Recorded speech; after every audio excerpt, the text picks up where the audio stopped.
So, ayun na nga mga ka-idol. So, yun nga pala ang aking alagang goldfish. So, ayun, ang lalaki na nila mga idol. So, inalagaan ko nga pala nung magti 3 months na pala to sila ngayon. Hanggang ngayon malalaki na. So, ayun nga pala, yung isa, di ko alam kung buntis yan. Tapos yung isa dyan, yung mahaba yung buntot, di ko rin alam kung lalaki o babae yan. Wala kasi yung idea, lalaki or babae yan. Ayan, di ko alam kung babae to kasi alam ko pag may ganyan umbok ng likod, buntis na nga daw, sabi nung aking kaibigan.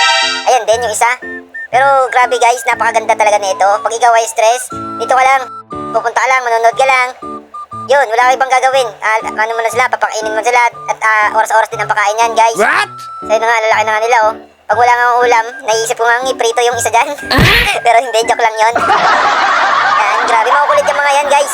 Grabe yan. Pag naglilinis ako dyan, grabe, sobrang ano yan, liliksi. Akala mo yung mga buhay na mga isda na malaki doon sa dagat. Ano guys, yun talaga yung ipapatagal sa akin ng stress.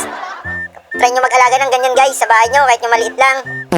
So guys, grabe, napakaganda talaga nito sa mata. Kung stress ka, pagod ka, yun lang, titignan mo lang sila, papakainin mo, papalitan mo ng tubig kapag madumi na. Yan, unti pa lang yung decoration ko dyan sa loob, pero unti-unti lang guys, maganda rin yung bahay nila. Shoutout din nga pala sa may mga alagang ganito sa bahay nila. Grabe, napakaganda talaga nito guys, ako sa inyo, try nyo na, hindi kayo magsisisi. Tsaka ito guys, talagang mawala yung pagod nyo. Tignan mo naman yung mga isda ko na to, napakaliksi talaga. Hinay ko nga yung sisaw sa yung kamay ko. Grabe, pati kamay ko, kakainin.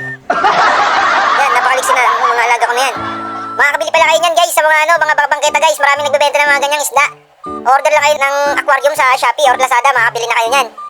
Hindi kayo magsisisi guys, promise, itry nyo na yan. Tingnan nyo, maliliit pa lang yan guys. Thank you nga pala sa nagbigay nito, yung tropa natin si Raven Matthew. Yun, shoutout nga pala sa'yo, tropa Pits.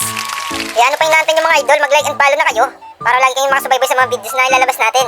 Sa yun lang.